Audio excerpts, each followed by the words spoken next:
So you think the Muslim culture is an inferior culture? In a lot of ways, yes. Say that. Well, let me ask you a question. Would you say that about Indians? Priya? Of course, and I would not. Of course not. I would never say that about any race or group of people. You literally That's not just what said I it about said. Muslims. You just said it. You just said it about Muslims. You couldn't have been clearer. I gave you the chance to clarify, and you clarified it. Wow. It's just so ridiculous, Piers. Okay. This is so ridiculous. So we got Priya Patel, a conservative influencer that posted a video that has been going crazy on the internet, 30 million views in 1 week. She went on Piers Morgan's show, and in her video, she basically said immigration without assimilation is invasion. This is your friendly reminder that immigration without assimilation is invasion. And then in this interview, she made it even worse, called Muslim culture inferior, named Uganda a third world country, and said not all cultures are equal. Okay, that's your opinion. Cool. But here's where it gets interesting. Her father was an immigrant from Uganda, fled as a refugee, moved to England, then moved to America. And I'm watching this thinking, wait, does she not see it? Like, does she genuinely not see what she's doing? We're going to watch the full clip together, and I'll break it all down at the end. Let's get into it. The term viral is chronically overused, but there's no question it applies to Priya Patel, the conservative influencer whose video on immigration has been viewed 30 million times this week so far. This is your friendly reminder that immigration without assimilation is invasion. Got it? Well, the problem with viral clips, of course, is that you never know if the 6-second sensation can back up their hubris on the big stage. So we thought we'd put it to the test with an uncensored debate. Joining me now are Priya Patel, the aforementioned conservative influencer, and Brian Shapiro, host of Pushing the Limits. So first of all, Brian Shapiro, this got a huge kickback, this very short video. It's gone hugely viral, obviously. The main sort of issue that people have had with this is that Priya Patel is basically lecturing people about immigration in the United States, but it's called Priya Patel and therefore presumably has a heritage which might be in conflict with the statement. What's your view of this? Well, first of all, Piers, good to be back with you. Good to see you. Yeah, you're right. This video certainly went viral. My issue is look at all the white nationalists that were commenting, and she knows this, on her social media pages. That's what's concerning to me, the hatred and the white nationalists that are commenting there. That would be issue number one. Issue number two for me, listen, I have no problem with people coming to this country, learning the language, and taking some classes and learning the history of America and culture. I have no problem with that at all. But what I want in this country, and I think what most people want in this country, is diversity as well. Now, we can go back to her family. I don't know a lot about her family, but in my opinion, a lot of her views and a lot of the stuff that she talks about would lead to her never being born in this country to begin with. And I think that's where she's getting some of the pushback. Listen, I don't support any racism. I don't support some of the hateful comments that she's received. But like I said, there's a lot of comments on her social media and a lot of white nationalists. That's very concerning to me, Piers, and I have a serious problem with that. And that's not culture of America. And that's where my issue lies here. Okay. Well, Priya Patel, you're the woman of the moment this week. This has gone massively viral. First of all, are you surprised by how much pickup this has had, this clip? To be honest, I am surprised with the amount of attention that it's gotten, but not surprised altogether because I've had a viral video that hit on a very similar point prior to this. It didn't go nearly as viral, so of course that is shocking. But yes, I understand that it is a very provocative statement coming from somebody named Priya Patel. However, of course, these people have no idea about my family history and my background. Right, which is perfectly fair enough. So let's just assumptions. clear that up, because I think that's obviously key to the whole debate, because you were born in the United States, is that right? Yes. Right, but where were your parents from? Are they from the United States or somewhere else? My mother is from the United States. My father immigrated here as a young boy and from England, actually, not from India. Okay, so he's English? Yeah, he's English, your father, or? He was born in Uganda, immigrated to England when he was about 3 years old after the dictator Idi Amin chased out all of the Indians out of Uganda and waited their turn to be able to come to the United States and did so when he was in his teenage years. So you say all the Indians. So is your father part Indian or what's his background? My father is full Indian. He's full Indian. So your father's Indian. Your mother is American, or is she? What is she? What's her ethnicity? American, yes. And what's her ethnicity? On my mother's side, I have ancestry date. Mixed European. She's a half German, quarter English, and then the rest is mixed European. But aside from that, I mean, I have ancestry on my mother's side of her family dating back to the 1700s in the United States. So okay, so I'm only just trying to clarify because, as you know, there's been a lot of speculation. Not much is known about your family, but a lot of people will say, so your father was an Indian Indian immigrant from Uganda into the UK. You know, how does that sit with you saying what you said? Because your friendly reminder that immigration without assimilation is invasion. I mean, did your father invade the UK?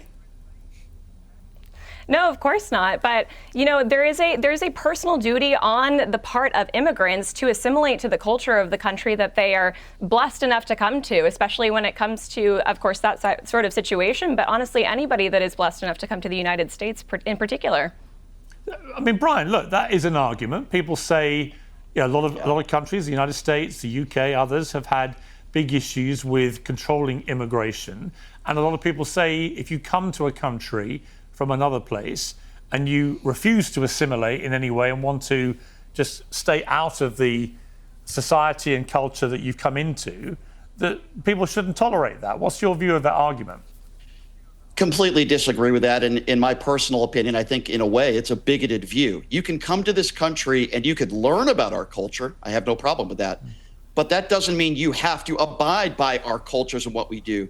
The thing that makes America great is our diversity and the fact that there are all sorts of different cultures, people with different backgrounds that live in the United States of America. That's the way it should be. The idea that people should be forced after they come to this country to do exactly what American U.S. citizens tell them to do is absolutely absurd and ridiculous. In this country, we have freedoms. And when you become a naturalized citizen, and if you come into this country the right way, you should be allowed to do whatever you want as far as your culture is concerned, your religion is concerned. And for somebody to say, you must do this or you must do that, that's against everything the United States of America stands for. And I wish she would at least admit that in this debate. Okay, well, do you admit that, Priya?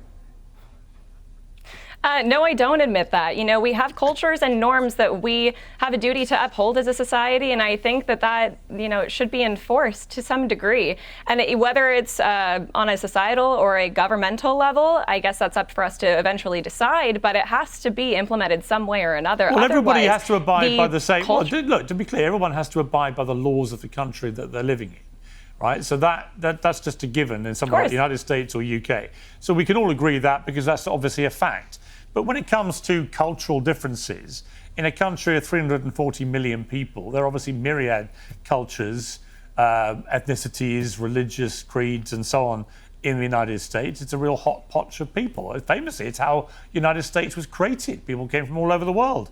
I'm just curious what you mean by assimilation. What should these people all be doing in a uniform way?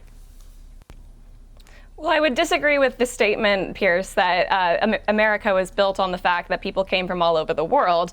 No, it was a very, very select few group of people that came here to the United States and built it. Of course, since then, we've welcomed a good chunk of the entire world to come to our country, which I would argue is, yes.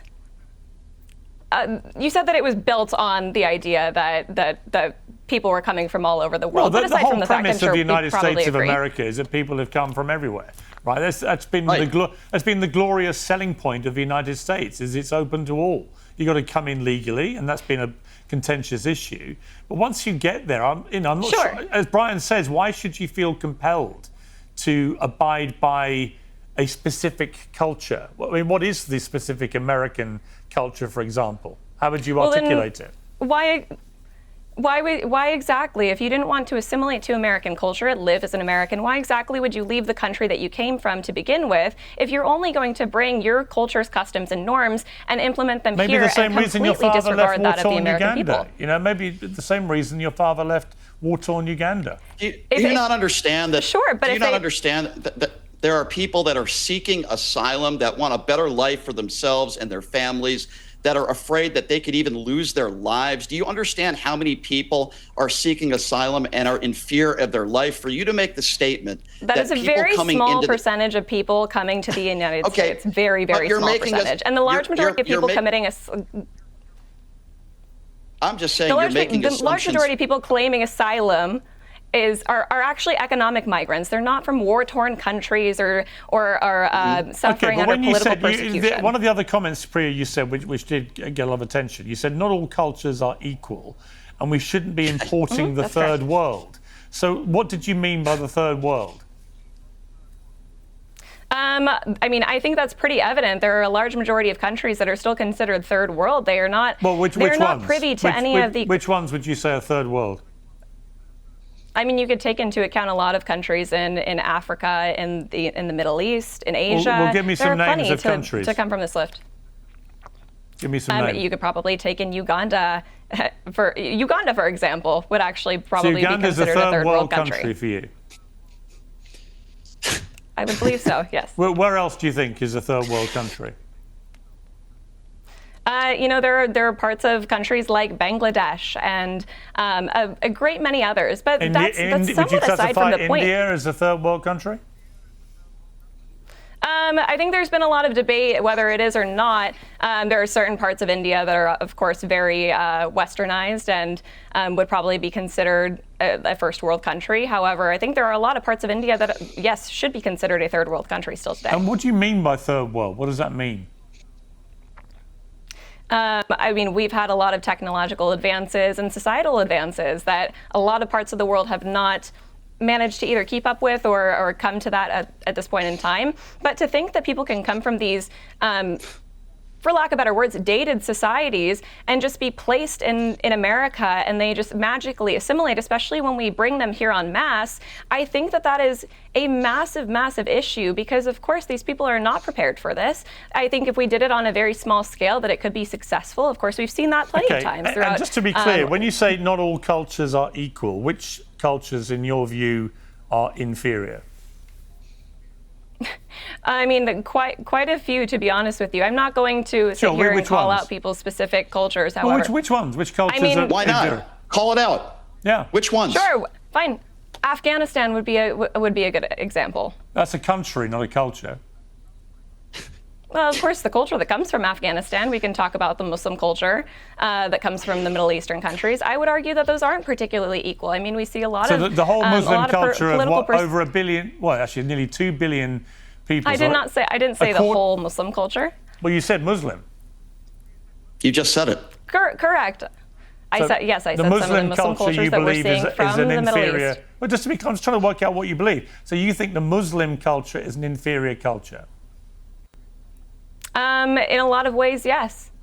Wow. It's just so ridiculous, Piers. Okay. This is so ridiculous. Brian, I think we're getting to why this comment went viral, why both those comments went viral.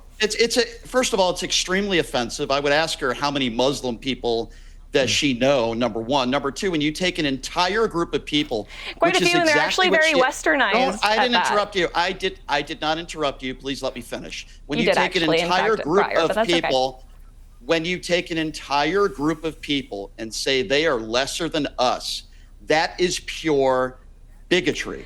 And I'm not surprised. Actually, I stated in that video my exact. You made an incorrect statement about my position. You just thought Afghanistan was a culture, so don't talk to me about statements that people make that are not correct. Okay? Countries have culture, Brian. Pierce, here's the issue we have here. Okay? And I'm going to instill politics into this. When you go on her social media page, she echoes a lot of similar things that MAGA Republicans echo, taking an entire group of people like the Laura Loomers of the world, saying they all should be deported, or in this case, taking all Muslims and saying they're inferior to Americans. She has a MAGA hat on her social media page. Not what I said. And what she does is she caters to MAGA Republicans in her base. It's why she gets all the views she gets. And I think it's extremely offensive, I'll say it once again, to take an entire group of people. That would be, how would you feel if somebody said everybody that is Indian is inferior to Americans? You would say that's racist. That's a terrible thing to say. Well, hang on. Let me ask the question. I would never say that. Well, let me ask the question. Would you say that about Indians, Priya? Of course, and I would not. Of course not. I would never say that about any race or group of people. You literally That's not just what said I it about said. Muslims. And honest, You just said it. You just said it about Muslims. You couldn't have literally been just said clearer. that. I gave you Piers the chance to clarify, and you clarified it. and that's perfectly fine. Look, I do think America has a superior No, you're culture, fine and to I would have like that to view, and it's uphold perfectly that. fine that we think it's a bigoted view and course. very hypocritical if you then That's say fine. that other vast countries like India are exempt from your bigotry. Because, well, guess No, what? Your father happens to be Indian. That's of course never what I said, Piers. No, but people think you're a hypocrite. You guys because are they both say taking your things out father's of an completely Indian. out of context. They say your father's an Indian, but Right, here you are right. condemning It's always all out of Muslims context. as somehow culturally inferior. That's fine. I've been very critical. I've been very critical about Indian immigration to this country too. I'm not picking and choosing But when you one say group that, of when you say people. that I some simply think- cultures are less equal, you're a Christian. I understand. Is that right? Correct. Yes, that's correct. So and if where you does would let this me sit? clarify Where does this exactly sit what I with said. as a fellow Christian? Well, hang on. As a fellow Christian, I Sure. thought the teachings were quite clear that all men are created equally. Where does this sit Correct. with that? Correct, Pearson. Did you watch? I don't know if either of you watched the entirety of that video where I was talking about culture. I specifically did state that all people are created equal under the eyes of God and the law, of course. However, we do have a society that we're supposed to uphold here in America, and like you, Pierce, in England, right? You don't want a lot of foreign invaders coming into your country and completely causing the collapse of your society and of your country. If people are blessed enough to come to America So would you, or come to out of England, interest, they do to have stop this invasion, as you put it, would you deport all foreigners from the United States? No, I would not deport all foreigners from the United States. I would certainly deport all of the illegal foreigners that are here in the United States. What about those that just didn't sign up to your worldview of what the culture should be? No, I don't necessarily think that they should all be deported from the United States, but I think we do need a very slow and if not a halt on immigration as a whole currently, so that we can, as a society and allow our government to continue to help these people assimilate to our culture, actually fix our immigration system so that it works with our country, so that we can keep it intact as it is, and honestly, maybe get back to what we were, originally founded on. I think we'll leave it there. Brian and Priya, thank you both very much. What we just watched wasn't really a debate. That was somebody destroying their own argument live on TV without even realizing it. Let's start with what nobody should just move past. Her father was born in Uganda. He didn't choose to leave. Idi Amin, one of the most brutal dictators of the 20th century, kicked out the entire Indian population. Her father fled to England as a little kid, then moved to America as a teenager. That man is the reason she's even here. And by everything she said in that video and in that interview, her own father would not have been welcome, not in England, not in America. And look, before we even get to the hypocrisy, the data already kills her argument. Indian Americans have a 92% English proficiency rate. Their average household income is over $126,000. By every single measure that people who talk about assimilation say they care about language, economic contribution, civic participation, Indian Americans are one of the most successfully integrated immigrant communities in American history. Her own community did exactly what she's demanding from everybody else. And the white nationalists flooding her comment section are still telling her she doesn't belong, not because she failed to assimilate, because she's brown. That's it. That's the whole thing. She built a platform pushing these ideas for an audience that, looks at her name, Priya Patel, and still sees her as the problem. Like, it doesn't matter how much content she makes. That never changes for those people. And that's what makes this hard to watch. You cannot earn a spot in a movement that was never built for you. It has never worked that way. The communities she's speaking against are her own people, and the people she's performing for would never return the favor. All right, that's going to do it for this one. If this made you think, drop a like and subscribe so you don't miss what's coming next. Let me know in the comments where you're watching from, your city, your state, your country. I read every single one. I'll see you in the next one.